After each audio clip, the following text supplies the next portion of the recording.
Just a quick video showing how to install correctly this spring on the brakes, because sometimes people misplace this and the brakes feel too soft. So there is one way to install them. Notice these small rubber bumps. They need to go underneath these two metal pieces, so it kind of helps them to roll underneath. And how to install them, we just try with the start with the top one.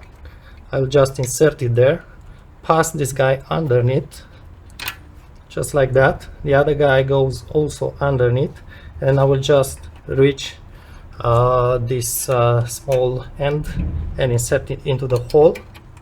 You need to pull a little bit on it, just press downwards, and that's the correct position. Let's see closely.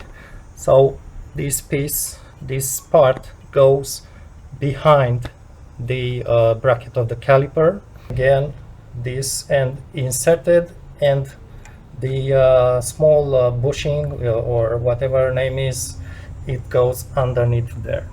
Same on the top, this side there, this side inserted, and the small bumper rubber piece goes underneath. And you really need to put it this way in place. Don't forget it. Sometimes we forget it, but really needs to sit like this to have the brakes working properly.